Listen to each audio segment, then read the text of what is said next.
What do I do? I just close my eyes and I'm with you. Good morning to you, Grenada, Kupini, Martinique, and the rest of the Eastern Caribbean. A wonderful, terrific Thursday to you, wherever you are, on this, the fourth day of the month of November.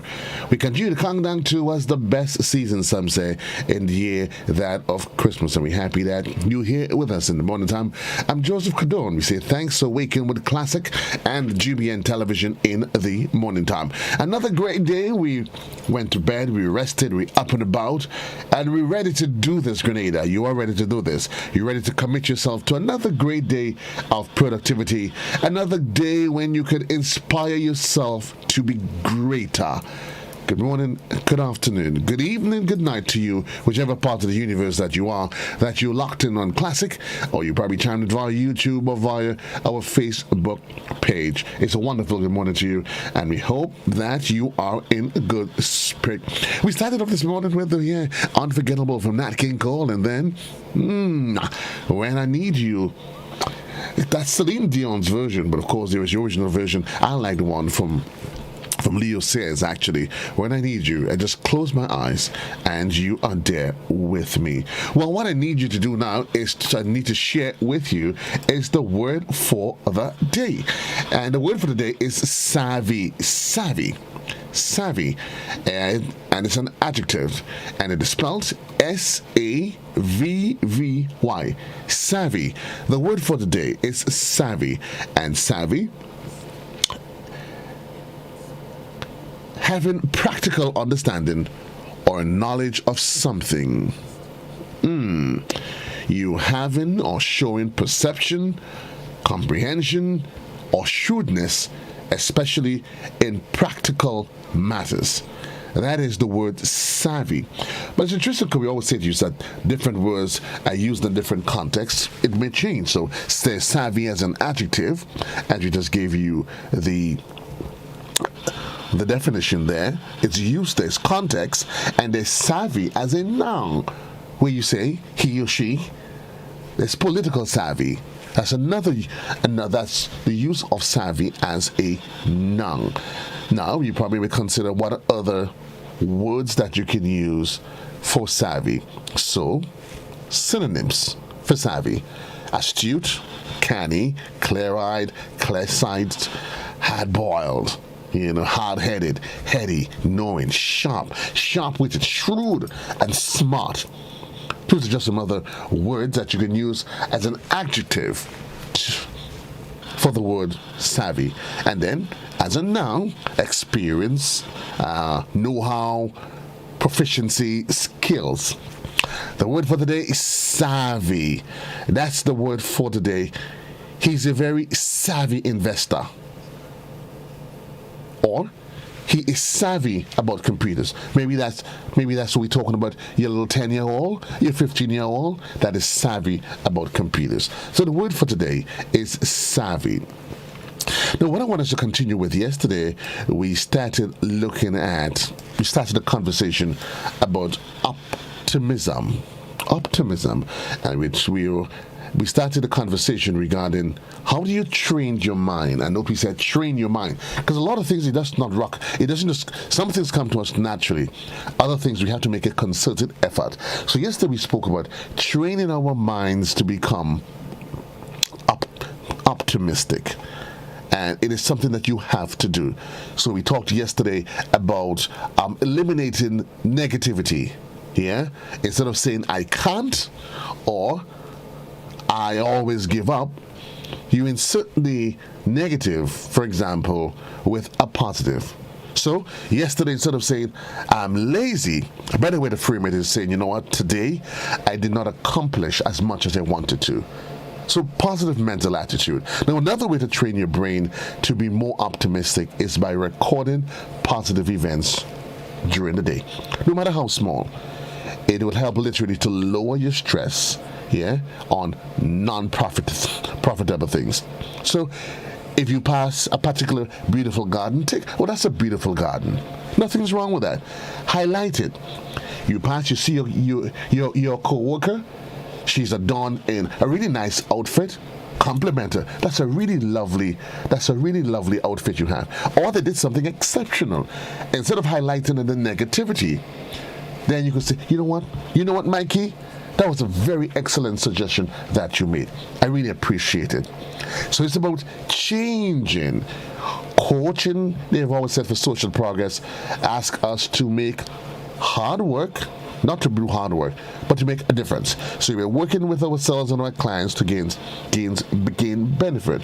But of course, you need to understand that individuals get where they are, not because they just woke up one day. It takes practice. So today, we want to encourage you to start training your mind to be positive, be optimistic. Tell yourself, everything is always going to work out for me. I had a challenging day yesterday, not a bad day. No. The day wasn't bad yesterday. I had a challenging day, but today, everything is going to work out for me. Positive mental attitude. I want to encourage you to foster that sort of attitude as you go through the day. Yes? I promise you, nothing could be possibly wrong with that. Now, so we do that, and let's look now at the word. Where is my next screen, Brother Mike? What happened to it? Here it is. Because we're looking in a while for the morning edition. Let's just look at the COVID update, the dashboard. What's happening on the dashboard? I'll tell you in just a split second. On the dashboard, as of yesterday, we had 6 new confirmed cases, giving us a total number of active cases of 102. Numbers are going down. New recoveries, 16. So you got to keep it going. So 6 new cases, we had 16 new recoveries, and we like the sound of that. And there were no new deaths, and that's excellent news. Excellent news. Whichever way this goes, it just feels good to know that the numbers are decreasing. Exactly. By the way of information, though, the World Pediatrics Project, in collaboration with the Ministry of Health and Social Security, next week, that's November 11th and 12th, they're hosting a free scoliosis clinic.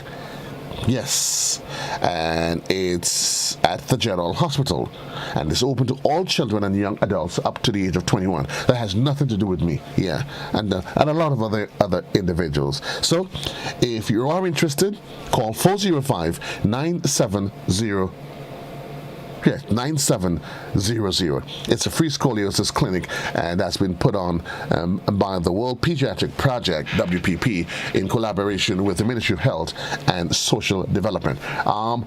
The project registration for license inspection that continues today is all part of what happens. COVID-19, those of you trying to get out of the house, it is 16 minutes actually onto the hour of 7 o'clock. We're getting ready for the morning edition that comes up right here on Classic. I rejoin you on the other side of the clock. For those of you that's on television, you're going to repeat of some of the top stories from last evening. We had a loaded program for you today. We have some wonderful folks from inside of Republic Bank. Let me tell you about the new credit card and debit card platforms. And also in this morning's program, we'll be talking about healthy eating tips, basic tips that you can use to keep yourself healthy and the children healthy. We break for now. The morning edition comes up next, right here on Classic in the morning time. Thanks for joining us. I am Blossom Alexis Welsh with the details. A new generation of leaders, quotes Public Relations Officer of the National Democratic Congress, Orlando Romaine, as the newly elected executive of the National Democratic Congress was introduced to the media. The first press conference was done just 3 days following the party's convention on Sunday. We get more in this report from Gerard Joseph, who attended the conference. Political leader of the NDC, Deacon Mitchell, immediately pedaled onto the front foot after being sent to bat to defend the capabilities of the new executive.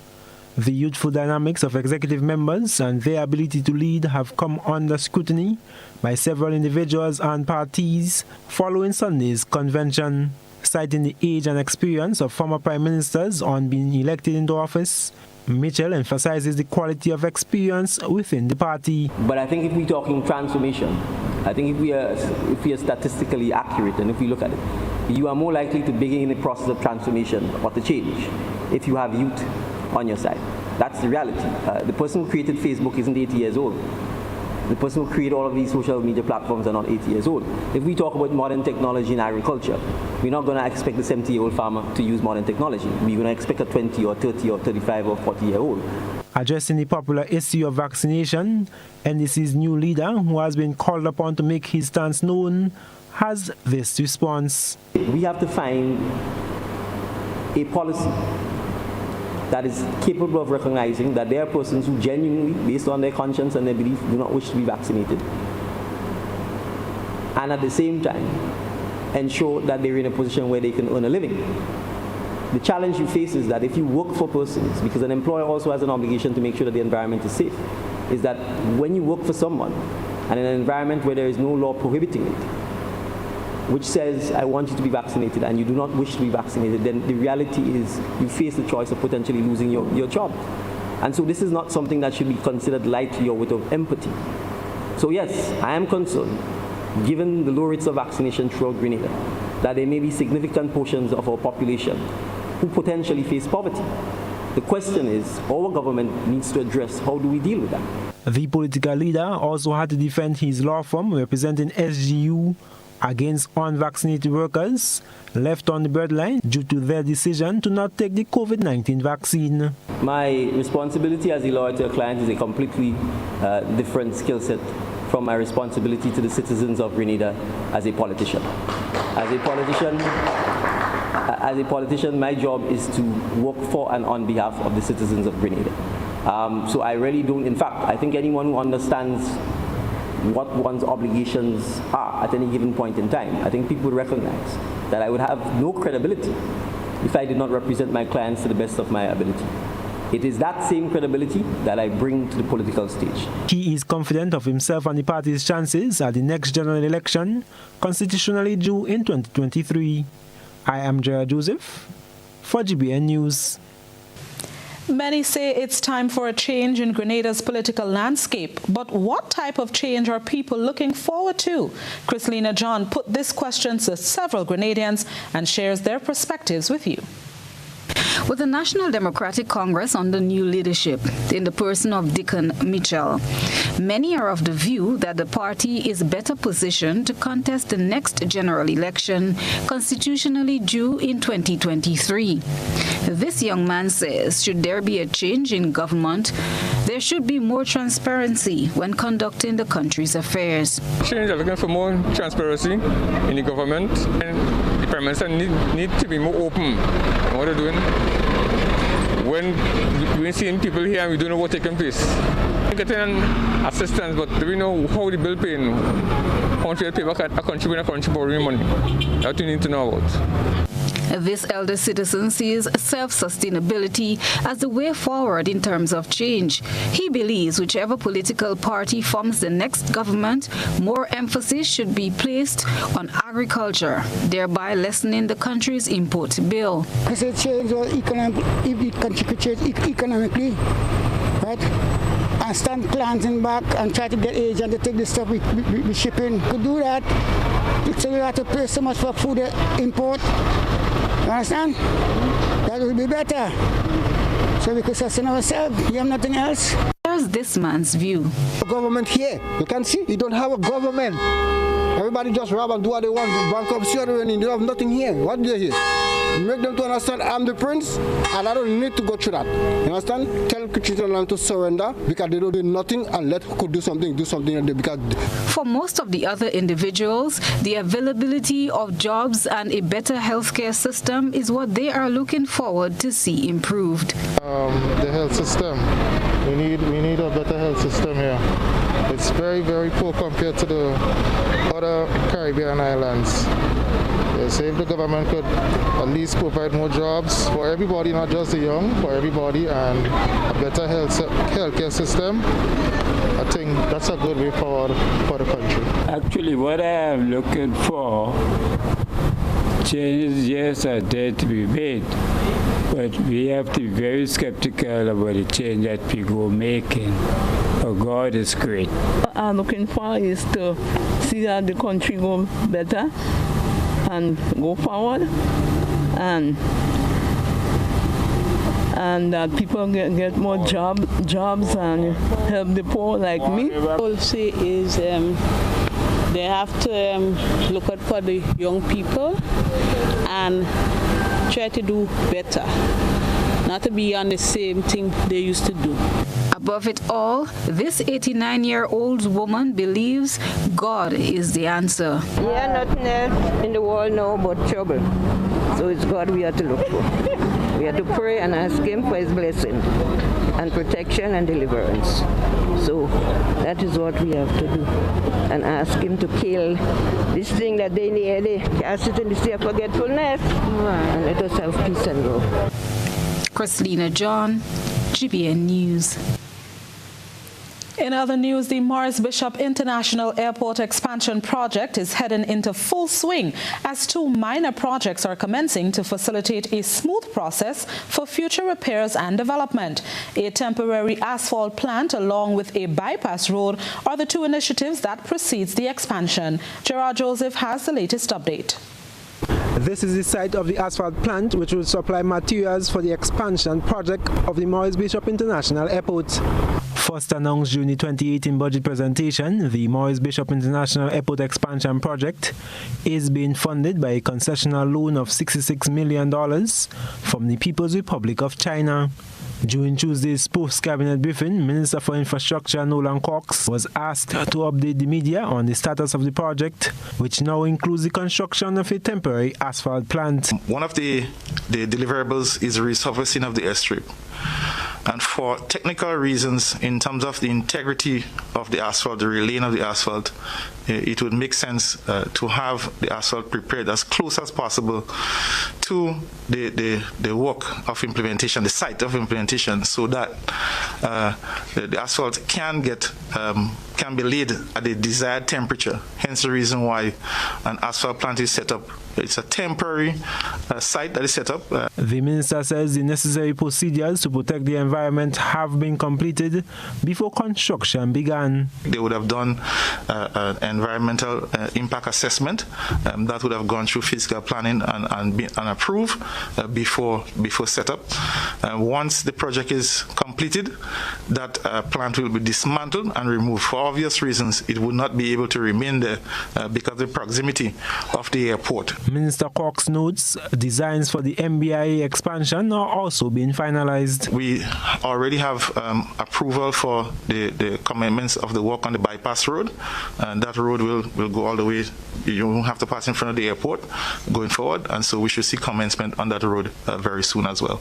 The project is expected to include the construction of a parallel taxiway, loading bridges, passenger terminals, a second apron for cargo, and an emergency center. Within the next few weeks and days, the project is expected to escalate into the next phase. I am Gerard Joseph for GBN News. In some sad news, veteran broadcaster Dennis Johnson passed away at the age of 64 earlier today. Johnson, who was born here in Grenada, was best known for his many roles at Voice of Barbados Starcom Network. He joined the team in River Road on November 1st, 1994 as a freelance moderator, but a short time later was appointed announcer moderator. We here at the GBN would like to express condolences to those who would mourn his passing. Government has taken steps to improve the transport sector as two projects are done for study in conjunction with the Caribbean Development Bank. Grenada is one of two countries that have received approval to run a pilot project for the transport sector. The increased number of motor vehicles on the nation's roads presents a challenge in terms of social and managerial impacts. To tackle this, the Transport Commission has been established as a management structure to manage the transport sector. That's according to Minister for Infrastructure and Transport, Nolan Cox. The minister speaks of the projects both islands will spearhead for the next year, which began September 2021 and is expected to conclude in September 2022. The first project is the development of sustainable public transport system project. This project is a regional project, and both Grenada and St. Lucia are the two pilot countries that have been approved to participate in this important project. What this project seeks to do is seek to look at all the regulatory structures, the issue of policies, national policies, other critical factors relating to the transport sector and ways to see how we can improve them. It will also look at the management of the public transport sector. A study will also look at important data, how that can improve operations. It will also look at the transition in the use of electric low-emission carbon buses as a way, in a well-structured and inclusive way, to bring in that as part of the transport component in Grenada. This venture comes at a cost of $875,000 to be divided between both countries for implementation. The CDB has so far selected a consulting firm by the name of MCRIT. It's a firm out of Barcelona in Spain, and so they are the ones who have been awarded the contract to implement this important project. In the coming months, we should see their presence here in Grenada, as well also in St. Lucia, as they work together with the Transport Commission and, of course, the Ministry of Finance, Department of Technical and Economic Cooperation, who is also a lead on this project for implementing this important study for us. The Transport Minister adds that all stakeholders will be involved as part of this study, which includes bus operators and truck operators, among others. Minister Cox highlighted aspects of the second project which will address social ills, such as persons with disability and the elderly who are challenged in moving around. This, he says, will see structures being put in place to make their lives a bit easier. Another project that is also that is funded through CDB is called the Engender project, and this project complements that first project that I just spoke about previously. It's a project that looks at the social component, how communities are affected by transport, like the women, elderly, children, persons with disabilities, and so they're going to look into see how we can improve that aspect on the social side. And this is a very important project. This project will go on for 6 months at a cost of $50,000 US. As to the transport sector, yes, the study, as I indicated, will be data-driven. We will be collecting data that will help frame how we go forward. As regards to how it will complement or be integrated with our current transportation system that we have, where it's driven by private owners, that is something that will be fleshed out from the study. Christina John, GBN News.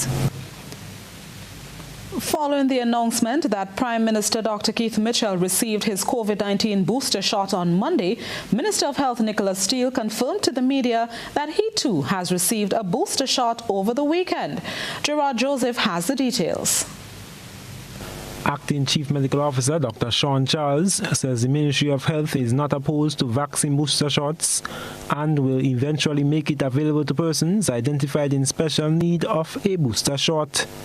Dr. Charles says on a case-to-case basis, booster shots have already been offered to individuals, especially those with underlying conditions. However, vaccine supply has become a hindrance. Now it is just a question of inventory. Number of doses that we have available to the population, and number of doses that we can make available for boosters. There are persons who bear a certain amount of risk, maybe because of their underlying health problem or because they are exposed to additional risk by occupation or otherwise. Health Minister Nicholas Steele confirms that there is currently no AstraZeneca vaccines on the island, and the current supply of the Pfizer came via a donation from Trinidad and Tobago. We did collect on a favor, because remember we gave Trinidad vaccines in the past.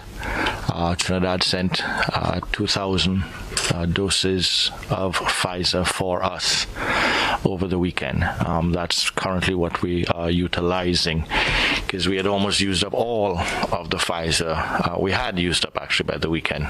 All. That's why we didn't have any pop-up vaccine programs this weekend gone. We are hoping to receive within the next week or so a shipment of AstraZeneca, as well as a much larger shipment of Pfizer. But I'm going to be consistent in that we're not going to count it until we actually see it here on island. Minister still says the supply challenges have been created by the pandemic and vaccine hesitancy. He notes that they are now seeking to find a balance between those who are fully vaccinated, who now may require booster shots, and those who are receiving their first or second doses. And should we also make sure that we have vaccines for those who are coming forward finally now for their first dose or for their second dose? And it's a challenge. There's no right or wrong answer, but it is a challenge, and that's why you may find what you get from us is not a clear position of come in to take your booster or don't come in to take your booster as yet, because we're trying to please everybody here. The booster shots are targeted at those who have been fully vaccinated for 6 months and over. I am Gerard Joseph for GBN News. And as we close off the second segment of news, let's take a peek through the GBN ISOR lens. The St. Andrew Development Organization, SADO, in its effort to continue raising awareness for breast cancer, encouraged the general public to wear pink on Friday, October 29, 2021. Together with the Bikeaholics Club of St. Andrew, SADO brought the curtains down on Breast Cancer Awareness Month on Saturday, October 30, 2021 by visiting the survivors. The team visited over 15 survivors, bringing them small tokens from Bikeaholics, SADO, Maria's Kitchen, Douglas Farms, Living Essentials, William C. Moss, and Lakeisha Noel. They also shared inspirational messages of encouragement, hope, and heartfelt love. All proceeds from Pink Friday t-shirt sales will be donated to Ms. Vanessa Sanderson of Subi St. Andrew. We thank our citizen journalists for this inspiring submission. Continue to send us your photo and video submissions via WhatsApp on 405-3052 or our other social media platforms. Catholic priest Father Albert Smith, based in St. Lucia, sparked widespread controversy last week following his statements made during his sermon addressing the issue of witchcraft in St. Lucia. Father Albert preached that the last general elections in St. Lucia was plagued with acts of the occult. Former Archdeacon based in Grenada, Christian Glasgow, who is head of Christian Council of Churches in St. Lucia, is one of the religious leaders who supported his religious colleague and called on the people of St. Lucia to face reality. We rebroadcast this report from MBC St. Lucia. Catholic priest Father Albert Smith sparked a widespread controversy following his statements made during his sermon last week, Sunday. There are people who will do anything, include selling their souls to be in leadership position. Sleep with the devil to be in leadership position. And you see during the elections, you can leave a more. Just put your election. I'm not asking you, I'm telling you. I'm telling you. Go and consult how many cemeteries over St. Lucia that were busy a few days before election.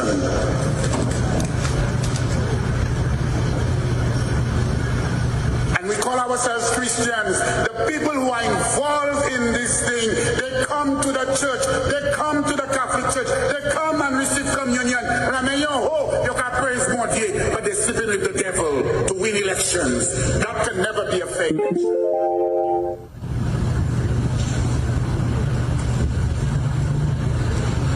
You know the number of persons who said, Father, I went to vote, but I'm not sure I put the X where I wanted to put it. It's like Metevegli.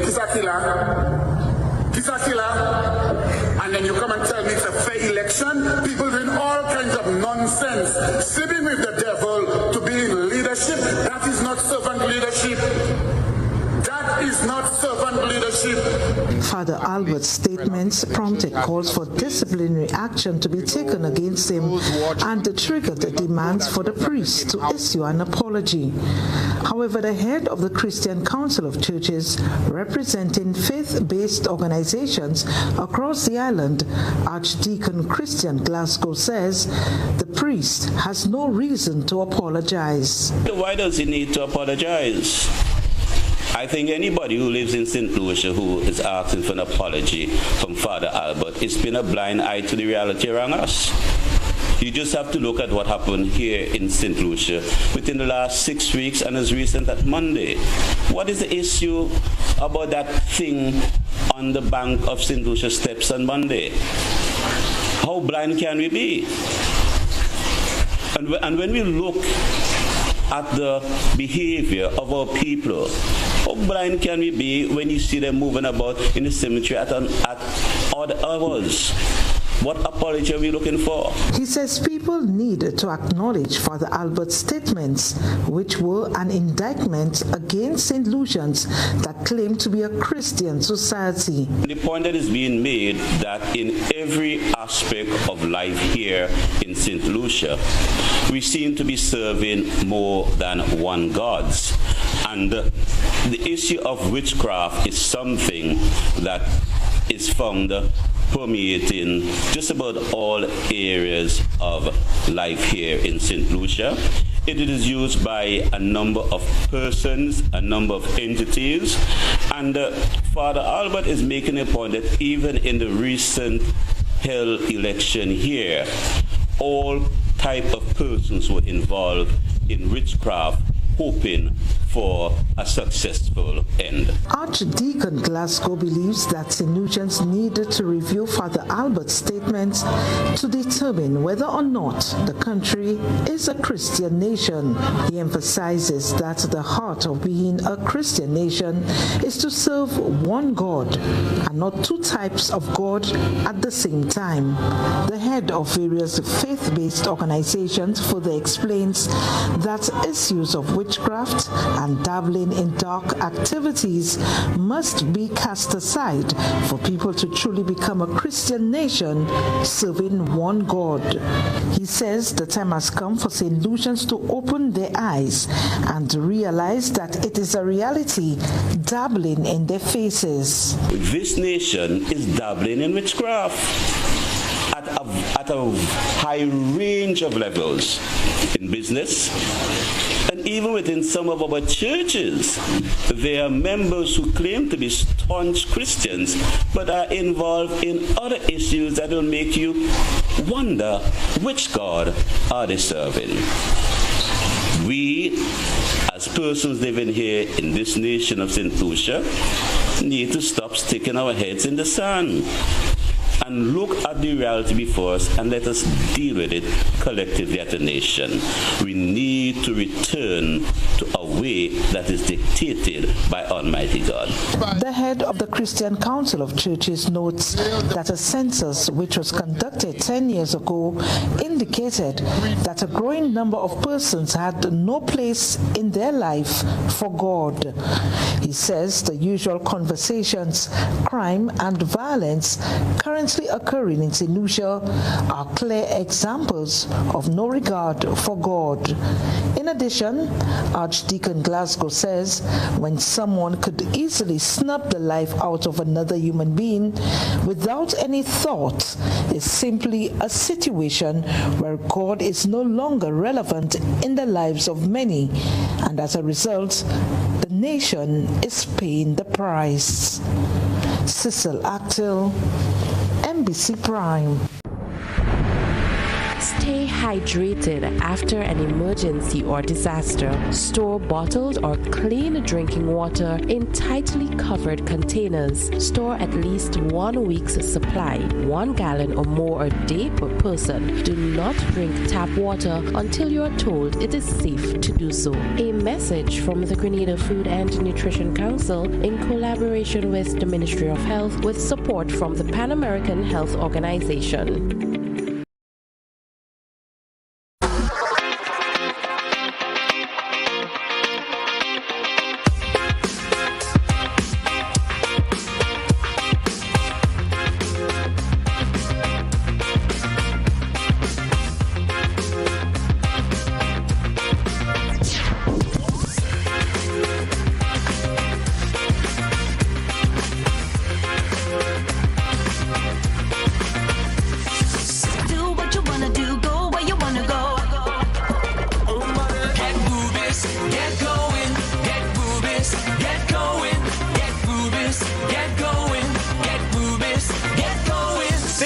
Ultratech gasoline and diesel. Available only at Rubis stations.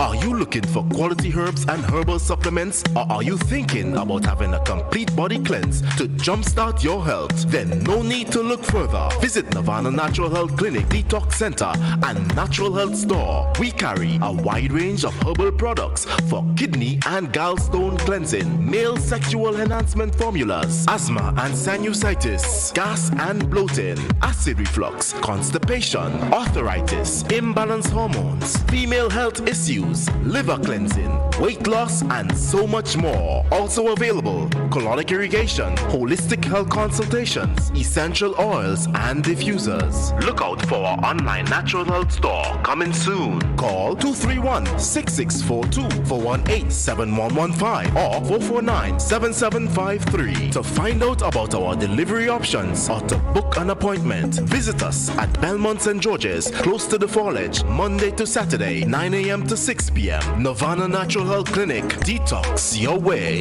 to health. Life's moving moments don't always work as planned. That emotional hug during the graduation ceremony, sudden sightings of old schoolmates during a shopping trip, things can go a little off track quickly. With 15-way voice and video calls, group chats with up to 1,000 persons, and free messaging, Bib helps you share the happiness and be prepared whenever life hits. Keep the good times going. Share it on Bib. Bib, more than just a messaging app. Download Bib today. Spare your pocket, spare the earth, always act when left, you come first. Save energy, save a dime, we choose your wattage and we choose your time. When you use appliances, make sure you buy energy efficient every time. Spare your pocket, spare the earth, always act when left, you come first. Spare your pocket, spare the earth, always act when left, you come first. Once upon a time, we shopped at Wonderland, then Neverland. But we're all grown up now and no longer believe in fairy tales. So now we just shop at Shoes R Us. At Shoes R Us, we stock the latest in shoes, tops, and jeans for the fashion-conscious lady. We also carry colognes and much, much more. And for the modern trendy male, we have the latest brand-name shoes and sneakers, Converse, Reebok, Nike, K-Swiss, Puma, and much more. So check us out at our two convenient locations, Melville Street in St. George and Ben Jones Street in Granville. At Shoes R Us, we say, come shop with us. A whole new level of convenience and comfort awaits you when you shop at Rise and Shine Supermarket and Hardware Supplies, Griffin Lane, Granville. Convenient, because we are open Sunday to Sunday. We're even at your service on public holidays. Comfort, because we are easily accessible to the physically challenged. Free Wi-Fi is available while you shop, and bags come at no charge. Everyday low prices and excellent customer care. Adequate parking available. We supply everything you can possibly think of. Family and home supplies, fresh meat, vegetables, and personal care products. All brands of cooking gas at affordable prices. You can send in your order, have it pulled, or pick up express.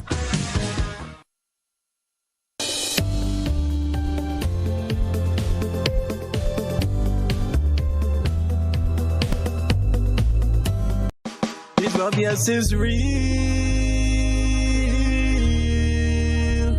His love, yes, is real.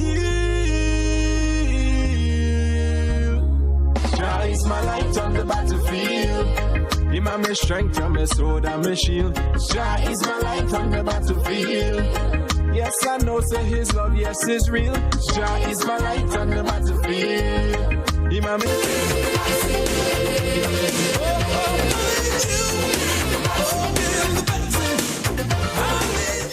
The voice of the man in the morning time. Yeah, Billy Oceans, good morning to you and welcome back to our viewers on GPN television.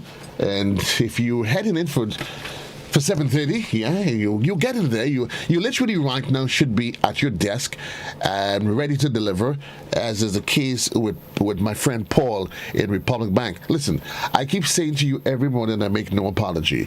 If you start work, in order to start work on time, whatever time it is, you must get there at least 10 to 15 minutes before. So you can't say that you started work at 7:30 and you walk in towards your desk or your station or portal at 7:30. That can't make sense. You must be there before. Plan, folks, plan. It's a culture. I know we have this laissez-faire, lackadaisical, I can't be bothered approach, but we need to change our mindset. When we talk about changing our mindset, though, changing the way that we do business, the culture, Republic Bank is definitely leading the charge with that. And certainly, I want to say good morning and welcome to my friend Paul, who is part of the Republic Bank Grenada project, one of the members that's working on a new platform that they're unveiling. Good morning to you, Paul. How are you? Good morning, Mr. Kado. I'm fine. I hope you're well rested and you're up and about and ready to deliver today. I am. Got an early rest last night for today. Oh, blessed you. You got on an early rest. So let's jump into this, because I know there's a lot of excitement in the market. Republic Bank, we know you guys are good at that. Now, of course, you mentioned last week that the bank has embarked on a campaign to speak about the conversion, which we started last year, from Scotiabank technology system to Republic Bank. Now, for the sake of our audience, bring us up to speed. That's exactly what this conversation and conversion is all about. Okay, thanks. We want to thank you for the opportunity to have us this morning. One would recall that in November 2019, Republic Bank would have acquired the Scotia operations in Grenada. So on the morning of November 1, the place would have looked blue, would have appeared, it's Republic. All that you're familiar with Republic, the sign, the logo. But in the background, however, the accounts and so continue to operate on the Scotia platform. So that though we are Republic, we continue, the accounts and so are still held on the Scotia platform. And so all that is done is still on the Scotia platform. One would appreciate it's not as simple as I buy a house and the next morning I can just move in my furnitures. In a banking platform, you have to be careful because you need to secure the depositor's interest and seek your customer's interest. So it's a tedious process where we have to carefully plan, move the accounts over. You have to do a lot of testing. You have to do a lot of auditing. So over the past 2 years, that has been in the making. And so Republic are now at the point where come the end of January, February 1, we would be moving over to a Republic platform. So coincidentally, Republic Bank, which is a regional bank, is also rolling out a new platform, a new suite of products. And so our 2 new branches, there's a former Scotia operation, the Halifax Street branch and the Grandlands branch, the Steels Complex branch, they would be the first to move on to this new platform. And so as soon as they are converted, then the bank is going to move to convert what we call the legacy branches, those branches that you have known before, that they also will move on to this new platform. So the conversion is really moving off of the Scotia platform onto the Republic platform. And in time, the legacy branch is also moving on to this new platform. Certainly exciting news for your customers, and even so, those that use your debit card facility, great news for them. What's in store for them? Let's talk about that. Right. So the conversion will come with some changes. One we want to speak specifically about this morning is debit cards. We can assure you that there is a series of engagements like these line up where we're going to be speaking of some of the other changes, but this morning we're speaking specifically about the debit cards. So again, as I would have indicated, because we are moving on to a new platform, the current debit cards that the former Scotia customers use will not be able to work on that new platform. And so we have to issue them new debit cards, right? We have already started the process of issuing those cards since November 6th. The bank has been reaching out to customers, inviting them to come in and have their new debit card issued. Again, having thousands of customers, the bank certainly can't wait until the end of January. And so to have a rush of customers, so the bank has seen it fit to start the process very early. So since October, the process was started, where we started rolling out these debit cards again in view of COVID. Don't want too much persons at the site at any one time. And so the process was started early so that these cards are being rolled out in time for February 1.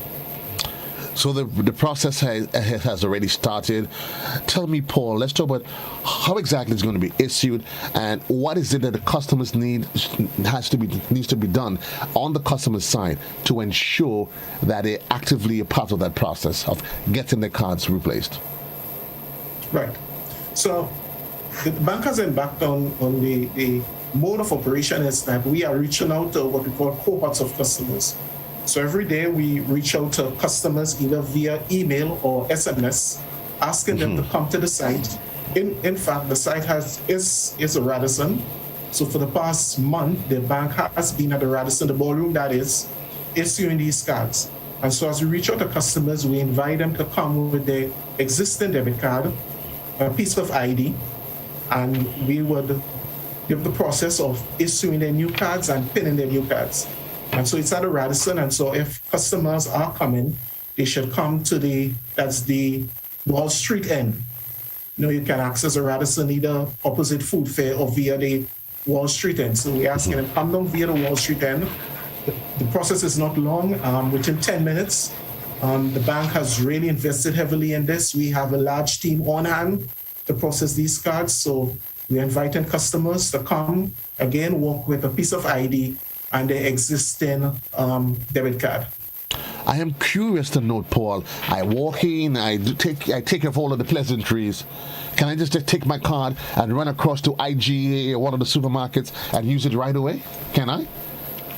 Would I be able to do that? No. Again, this is all in preparation for the February 1 conversion. So we have been telling customers, and even those who have already collected their cards, we want to remind them that this is in preparation for the February 1 conversion, so that though you would have gotten this new card, you just put it away, secure it until February 1, you pull out your new dandy into the machine, you continue to, until February 1, though, you continue to use the existing card that you now have, right? But come February 1, you put away that card that you now use, and the new card that is being issued will be the functional card. I like the proactive role that Republic Bank is taking towards this to avoid, you're almost 2 months away, coming to that rollover. So you're giving clients enough time to be part of the process and not be in a quandary next year when you get to that transition point. Yeah. I get a new card where I'm always going to be concerned, how long is my card going to last? You know what? I get a new card and this new system. What's the plan in terms of expiration dates on the cards? Right. We know that our customers are very busy. We don't want them every year, every 6 months, having to come to the bank. So when you get this new card, your card is valued for 5 years. 5 years from the date of issue. It honestly sounds as though all exciting for the customers, and certainly as you continue to solidify the Republic brand as it is. Persons, I'm assuming there's always questions of security in the head, concerns. What would you be able to? What can you say to their customers to allay any fears? Given that we're in this new digital era and everything, sometimes the question pops in your head. If it does, what should my thought process be? Right. And so, again, the bank wants to assure its customers, and this is why this process has not been rushed.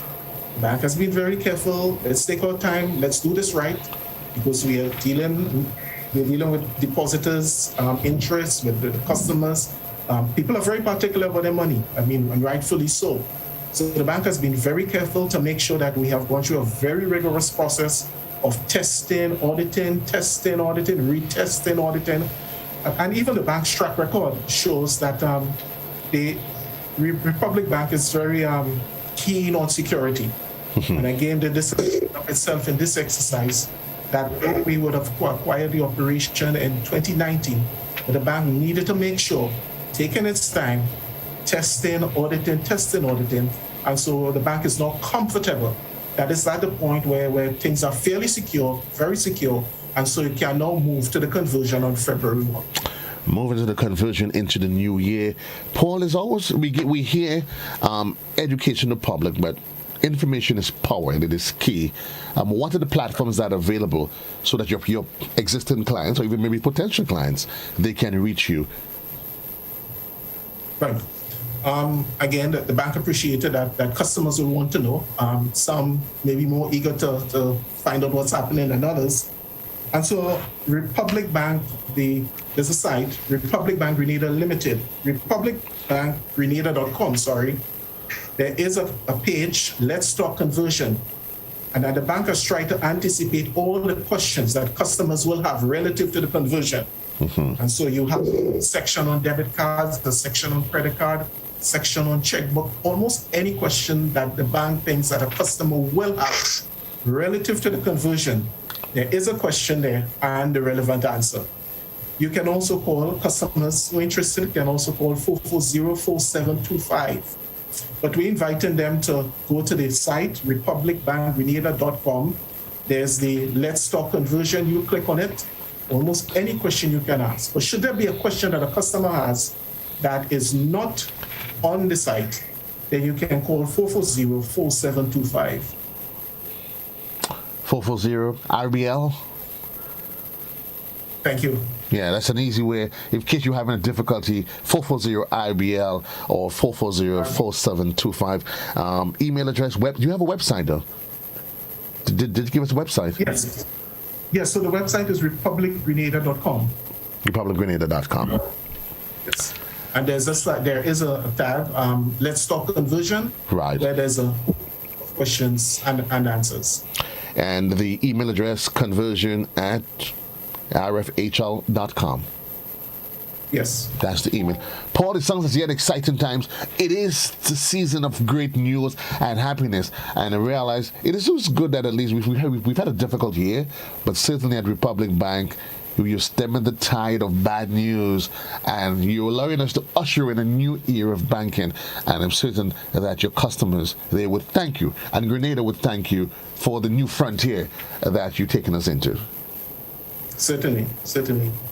And so we just want to take this opportunity to thank all those of our customers who would have heeded the call thus far to come and receive their debit card. We know that there are some customers that saying that we still have time. I have lots of time. There's no need to rush. Right. We don't want you to be part of that mad rush that may happen at the end of January. So we are saying let's take our time. The bank has invested heavily in this long time since October 6th. And so we ask, can you make the time, come over to the Radisson, come get your debit card while it is still day. And so there's not a mad rush come just before the conversion. I kept wondering what is it that was happening inside of Radisson in recent times. Now I know. There's great things happening in there. Paul, thanks a lot for being part of the platform. I really appreciate it. Continue to do the great job that yourself and the team at Republic Bank is continuing to engage in. Have yourself a great one, comrade. Thank you. That's good having. 29 minutes on to the hour, 8 o'clock. We take a quick commercial break. When we come back, we hook up with my dear Palos inside. He's in New York, actually, but his heart is in Grenada. We'll be chit-chatting with the man Ian Charles, and we'll be talking. He is a professional executive, qualified executive chef. He's an executive chef, and we talk about healthy eating, getting things right, simple things, the fake, the blugger, the dasheen, the everything else. How do you make a nice, something delicate out of it and enjoy it? Here, you don't just want the boiled green thing and have it, can you? No. We take a quick commercial break and we'll be right back right here on Good Morning Grenada.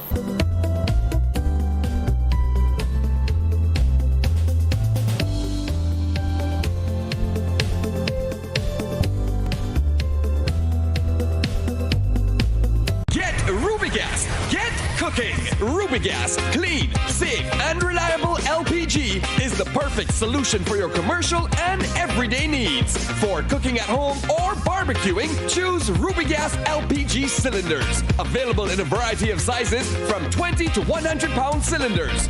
Rubigas LPG, clean, safe, reliable. Are you cooking with Rubigas? Get Rubis, get going. Imagine having the home of your dreams. Imagine Imagine investing in that piece of property you can call your own. Imagine finally doing that home improvement project you've always been thinking about. It's time to stop imagining and start doing. Let the GUT Credit Union help you take the first step with fantastic rates, affordable repayments, and reduced legal fees. Make the move. Get better terms on your mortgage. Use your home equity to make those dreams a reality. Act now. There's really no place like home. GUT Credit Union. It's where you belong. Are you looking for quality herbs and herbal supplements? Or are you thinking about having a complete body cleanse to jumpstart your health? Then no need to look further. Visit Nirvana Natural Health Clinic, Detox Center, and Natural Health Store. We carry a wide range of herbal products for kidney and gallstone cleansing, male sexual enhancement formulas, asthma and sinusitis, gas and bloating, acid reflux, constipation, arthritis, imbalanced hormones, female health issues, liver cleansing, weight loss, and so much more. Also available, colonic irrigation, holistic health consultations, essential oils, and diffusers. Look out for our online natural health store coming soon. Call 231-6642 for 18-7115 or 449-7753 to find out about our delivery options or to book an appointment. Visit us at Belmont St. George's, close to the Fallage, Monday to Saturday, 9 a.m. to 6 p.m. Nirvana Natural Health Clinic. Detox your way to health.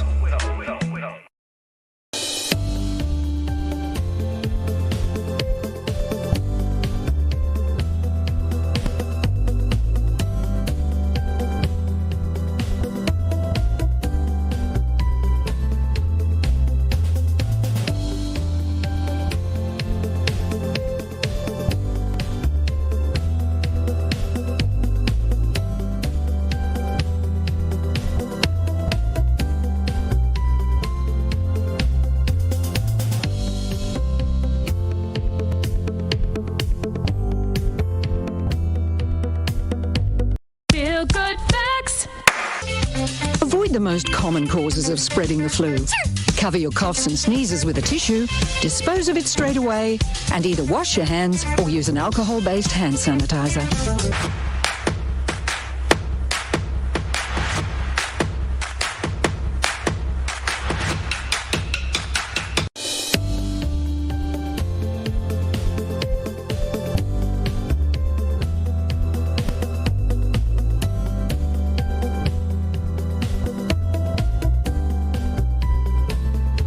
To 21 years of age. Yes. So welcome back to our viewers on GBN television. I did say to you, I have myself a really wonderful friend of mine, my old Palos, that's joining me from across the seas. Yeah, when I say across the seas, I mean it literally. Not Carriacou. Good morning, Mr. Bido. Good morning to my good friend Rolling Carriacou. He's across the seas. He's way across the seas. Good morning, Ian. How are you? Sir, how are you? I am wonderful. I'm wonderful. You look as though you're quite refined. Oh, for real? Or is it just an optical illusion? I think it's the Zoom little effects. Oh, okay. You have some special filter on? Hey, I got those effects on. No, I'm just messing with you. It's good. It's good to be alive. God is good. You know, kept us safe during the pandemic. And, yes. You know, you have to be grateful for all the small mercies. Being grateful for small mercies and the fact that we still here, Ian. We've lost about 198 as a result of the COVID. Yep. The question is, and it would continue to be, let's not worry about what has happened. It has happened. Well, let's learn from it. So going forward, there is that call for greater consciousness of what goes into our bodies, because at the end of the day, that's right, it will play an important part in that conversation as to how we navigate and survive the upcoming years.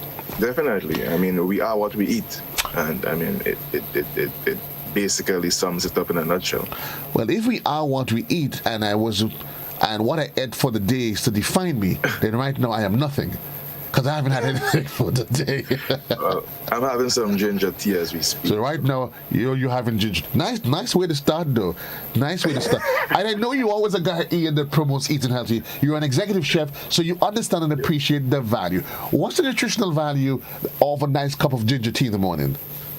Oh, it's good. I mean, ginger is a super root. It's a super root. They have like everything from, antioxidants to, just all around good health. I mean, I don't really drink I try my best not to drink any artificial anything. Because at the end of the day, the body cannot digest these things completely. And as a result, they stay in different parts of your body, your colon, your intestine. And, it breeds a better environment for things happening to you that you don't want to. So it's always good to go the natural route. And when you say artificial, I want us to be clear on this, because we buy stuff in boxes. We're not making reference to anything specifically, but we know, and it says fresh, 100%. Who's fooling who? Well, that's the thing. And again, knowledge is power. I mean, knowledge is power. Knowledge is freedom. So you have to understand, because I mean, there are some truths in advertising, and there are some faults in advertising as well. As a customer, it's critical right now that we be informed consumers. Right. And to be an informed consumer, you have to at least have some level of information. So labeling is critical. The labeling is the contact between what's in the bottle or what's in the box or whatever you're buying to you. So if you're reading a label and you have no clue what certain words mean, then no communication is made. So it's critical that we understand certain popular terms. Like you're going to see stuff like no GMO. Right. If you don't know what is a GMO, no GMO or GMO has no impact on you. So what is GMO? Mm-hmm. Genetically modified organisms. Break that down for me. What's that? Something they cook and stir and leave for 5 days in a pot? What's that? Was that cuckoo? What is that?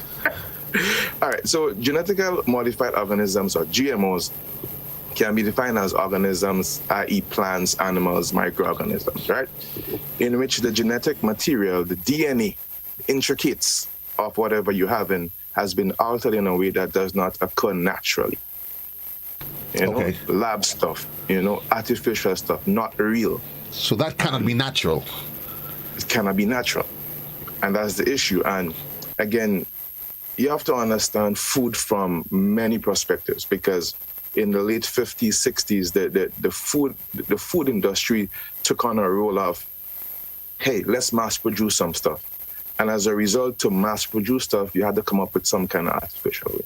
The problem is that these things are highly addictive. They're not good for you. Your body cannot really break it down 100%, and it has adverse reactions in the body, right? So in an attempt to serve the world in terms of having food for everybody, you came up with cheap and effective way that actually tastes good, because our palates are all screwed up. Right. And they did it from since birth, Ian. You get this food in a bottle and you... Exactly. It's not natural. It's not natural. And it's something like I say, your palate, your taste buds, everything is messed up. Food goes, listen, what we eat is 100%. I mean, you can't get better than that. It may sound cliche, but it is a gospel truth. It may sound cliche, but is definitely 100% the truth. So I'm on a mission myself. My kids don't drink soda and stuff. Great, but it makes you wonder though, and that conversation, while we talk about with kids and what they consume, that's a conversation, Ian, that has to start from birth. Yes, the child, breast milk is best. Nobody's telling you to compromise that. Don't by any stretch of the imagination saying that what that's what we're thinking. But once it gets to the stage where you're introducing the child to solid food, it should not be with you would not encourage something that's pre-canned, but something that is natural, that you prepare at home. Definitely not. Because again, and this is a good prelude into like additives, food additives, maybe flavoring additives, maybe coloring, any sort of unnatural element, because it's kind of weird. You ever wondered, okay, right? I mean, I don't want to call any names, but there's certain, let's say something like as easy as breads. You know, the shelf life of a bread is, pretty short. Right. Before it start going bad. But there are some breads you could get today on the shelf that's, good for 6 months. No, I just assumed the baker did a good job. Well, he did a wonderful job. Excellent job. He or she did a wonderful job. The problem with that is that when you add these sort of additives to food, it really begs the question that, it cannot be good, because whatever you put in your body is something that's unnatural. I mean, granted that you're not going to just put any sort of willy-dilly additive in it. I mean, There are certain range and tests you have to go through. Correct. But while food additives must pass through a certain, test range, some substances are a topic of ongoing, discussions due to the harmful effects. Health risks include anything from allergic reactions to food hypersensitivity, worsening of asthmatic symptoms, abdominal pain, diarrhea, vomiting. It has reactions to it that I don't think that, according to the old people, the juice what's the squeeze. It makes you wonder, how is it our grandparents or foreparents, they lived for so long. You see Granny in her 90s, and Granny's my great-grandaunt, she died at a rich old age, and she gets up every morning. As a child, you're going up to visit her, and she gets up in the morning, goes in the garden, child, get up, oh God, Granny, and you wonder what kept them alive. The food has to be a critical element in it. They live close to the earth, really, really close to the earth, didn't they? Listen, anything that comes from the ground naturally comes from wild caught in the sea, or stuff, is good for you. You have what you need, It's just that places like Grenada, we still at somewhat advantage if you really get to the nitty-gritty, because some seeds can be GMO. You can't have GMO seeds. Mm-hmm. That is very possible. However, we are still in a sort of, we're not totally, the horse is not totally out of the stable for us, because we still could go down by the Karani James Boulevard Stadium on Saturday morning and get some form of, natural stuff. I'm not saying all are going to be natural, but greater percentage. Greater percentage, and that puts us in a good place. And we're going to talk about that as time progresses, because you and I, we've committed ourselves to be on a mission to get it out there. I must applaud you and the entire GBM for that. It's something that we need, because if we continue on a trend, it's going to have adverse reaction on the healthcare system, on just society in general. You're going to have a very unhealthy society, obesity, type 2 diabetes, hypertension, and the list goes. Cancers is 100% linked to what you put in your body. Right. We started talking about labels. We talked about GMOs. With reading labels, Ian, we pick up a packet of whatever, and we see a table in the back of it, and all these little numbers that talks about yada yada. But one of the ones I wanted to pay particular attention to when reading labels is, and we get into some of them, servings. So you pick up a bottle of whatever, and it says 3 servings. What exactly does that mean? Is per. So each serving is for you. So for instance, I don't know. Let's just say you picked up a bottle of something. Cran water. A water. Cran water. Let's go cran water. Which in itself, you might want to read the label behind a cran water bottle, because if you see anything such as high fructose corn syrup, I mean, you might not want to do that. But anyways, per serving. So you have daily recommendations, so in terms of your sugars, your intake, your carbs, or whatnot, and whatever the amount is per serving. Now, if you go like 3, 4, 5, that's not for one. That's you need to.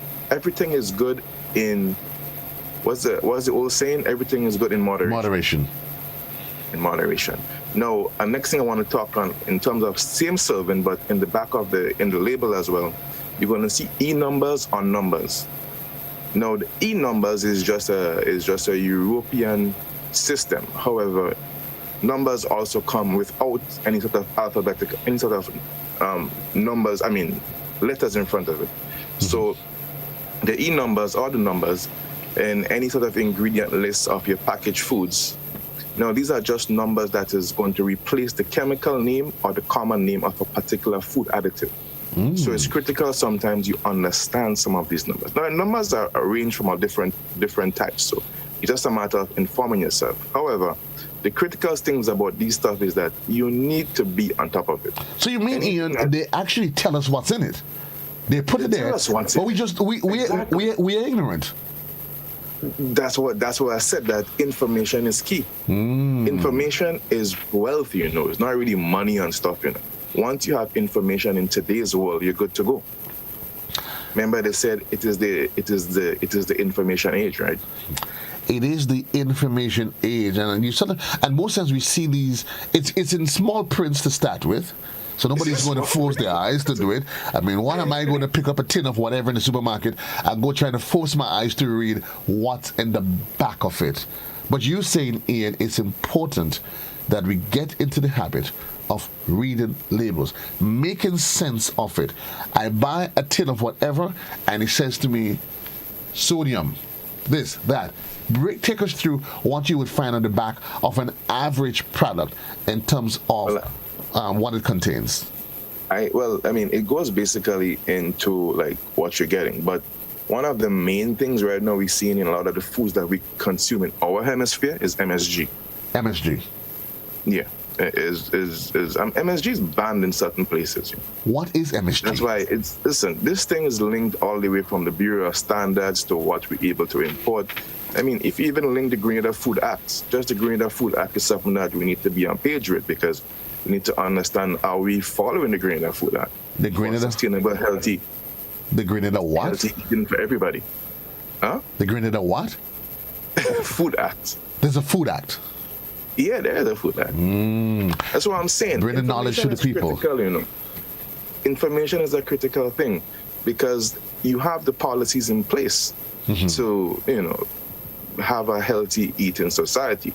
The problem is it really followed? So anyways, that's MSG. We're going to address that in time to come. Don't worry. We're going to get to that. Yeah, but you talk about MSG. What is it? All right. So MSG is short for monosodium glutamate. All right. So in a nutshell, it's your sodium. It's your artificial sodiums. And it is derived from the amino acid. It's derived from the amino acid glutamate, or glutamic acid, which is one of the most abundant amino acids in nature. Now, chemically, that is where it gets tied in. That's the way you tie it up when it becomes chemical. Chemically, MSG is a white crystalline white powder that resembles, your salt, your sugar, your table salt and sugar. It combines the sodium and the glutamic acid, known as sodium salt. Listen, I'm not supposed to call brands, but you see stuff like Maggi and ramen noodles and stuff. This is not the best choices for you, because they are infested with MSG. What's wrong with a little ramen? Storm coming in, a joke with you. I get a little ration. Well, listen, that's why I'm saying that information is critical. Right. There are major causing elements, and sodium, it doesn't take, you should know that sodium is something that is, it could have adverse reactions, especially hypertension and, stuff that is crippling our society. When I say our society, I mean the Eastern Caribbean, Grenada. Grenada, yes. Hypertension, diabetes, it's chronic. It's chronic. And we don't do any, it's not commonplace for us to do wellness checks. We normally go to the doctors or check out stuff when we have evidence that something is wrong. And sometimes it might be too late, sometimes it might be dire, it becomes a chronic problem. So, having an unhealthy lifestyle or just putting whatever you feel like in your body is not a way we should want to live. So I think we get an appreciation as we keep our eyes on the clock. 8 minutes on to the hour of 8 o'clock. We need to adopt a culture where we say no to MSG. No to MSG and no to high fructose corn syrup, no to artificial flavorings. I mean, right now, I'm seeing in some of the supermarkets, some of the major supermarkets in Grenada, I'm seeing good trends. I'm seeing that they have available non-GMO foods, non-MSG foods, non-artificial, non-artificial flavorings, no dyes and whatnot. But you have to look on it. You have to look. The front label is awesome sauce for catching your eyes and whatnot. Right. But you still need to read the labels at the back to see what is it, because it might have no sugar added, but what you're drinking is already sugar. Okay, slow that down. So when it says no sugar added, because you see that a lot, and people they read it. Well, it says no added sugar. Yeah, no added sugar, no problem. Might be no added sugar, but what you're buying, it has sugar naturally, but it might be, twice the times, 3 times the times of your daily intake of your sugars. But stuff that has, like for instance, you might see cran water, which I think is a big thing, and those sort of fruit-infused waters, they might have sugar added, and you might see 28 grams of sugar added. I mean, Jesus Christ, you might as well go drink cancer. Because so what we're really saying is, Ian, and I want us to make sure we leave that point, get it out there, that we need to be able to manage. If you decided for whatever reason that you're going to have one of these canned drinks, maybe every day you probably want to indulge. Who are we to be the lords of over people what they do? Okay, now and again you want to have it, but you're saying manage. If it says per serving, then according to them, glucking it down, as I was trying to say, in one go, it's intended for 3 servings. You consuming it in one go. In one go. So what it means? You get more than you need of your daily servings. That's why at the end of the day, information is key. That's my main point. And we need to be at a level in which we want to know, and we want to eat healthy. As we talk, Ian, before we wrap, as we get in our taste buds acclimatized to, it's important that because it doesn't necessarily taste sugary on our lips, it doesn't taste overly sugary on our lips, as if, let's say, you probably having, I want to be careful because I don't want us in any way to infringe on anybody's products, but you may taste one of these products and it doesn't taste that it doesn't have a candy flavor to it. Sweet, you know this is sugar. But the reality is that the amount of sugar that's in it at the end of the day, Ian, we're saying it adds up. It adds up. So if you have 1, 2, 3 at the end of the day, and you're diabetic, it's adding up. Oh my God! Yes, well, that's problems for you, And again, one thing I've realized in my own personal, quest to eat healthy is that, like I'm saying, it's all screwed up from since you're born. So your palate, your taste buds are manipulated for the manufactured taste. So once you start eating healthy, you're like, oh, I don't like that. It doesn't taste good. What I've come to realize is that good things don't really taste good all the time, because what is not good for you is so, it's so artificial that sometimes I say, well, it must taste good because man made it and they know what you want to taste. But at the end of the day, once you rewire your palate as a chef, I had to rewire my palate for proper eating. And as time progresses, Ian, you and I, we will start introducing to Grenadians.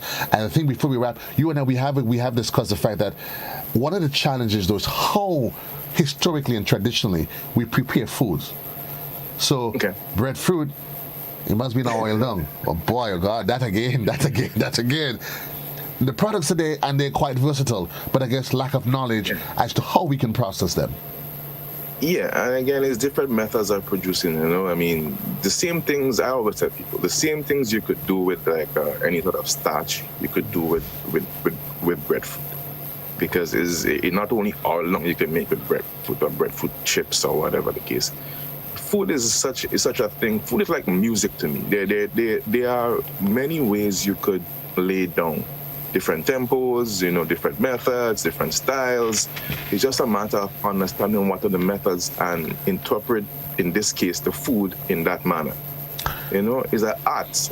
You need to express it in such a way. So you have to get creative with it, and you have to eat correctly, because anything that you do in excess is not good for you. And again, at the end of the day, I'm getting back to the same point. Knowledge is key. Knowledge is key. Knowledge is key. While we're at it, we're about to wrap. You're up north. Schooling is online. I know you're connected with the TMI Community College. Everything's happening online. How are the students responding? Well, it's not bad. I'm someone who has always been one that gravitates to what's coming, and I think the use of the online for certain parts of the curriculum is great. Right. And we have actually getting the people ready, because listen, COVID is not going away. If you into what's happening in the world, you're reading your books and whatnot, you're going to realize they might have more of these sort of viruses that might come out sooner or later, in 20 years, 100, I don't know. So it's just a window into the future, and I think we have to be on a level that we have to be able to function within the new norm, which might be virtually for a little bit. And I want to be around for, God forbid, if there's any other outbreak, I want to be around. And we want the rest of our friends in Grenada to be around. So we're going to go on that campaign. Stay safe. Stay safe. Stay safe, follow the protocols, and do what you can. The onus is on every individual. The onus is on you, Ian. Comrade, appreciate it. I know I can depend on you. You and I. Grenada, mark the face. You'll be seeing him much more often than this, especially when we get into the holiday seasons. We'll be keeping people abreast as to what is one of the really fun stuff that they can do to cut back on the budget, but yet at the same time, they can maximize and having a good time with the family. Ian? That's the next thing we have to talk about, because, I mean, the food has become such a business that good food right now costs more than bad food. True. And then it comes to the case of economics. Thank you. Which shouldn't always be the case, but it's a harsh reality. Thanks a lot, comrade. I got to leave you here, but I know you understand. We'll link up again. Thank you so much. All right, sir. The man Ian Charles, executive chef. Folks, this is a conversation that is ongoing. It's a minute onto the hour of 8 o'clock. And we go on. I need to leave you now, because the BBC, there's a bulletin of news that's pending and waiting for us to join on the BBC. Peace and love, JC Love. You have yourself a really, really, really wonderful day. We'll be back with you in television at 9 o'clock, when I'll be joined with the force from the Special Victims Unit on To The Point. But for now, so long, everybody. JC loves you. We now join the BBC for a bulletin of news.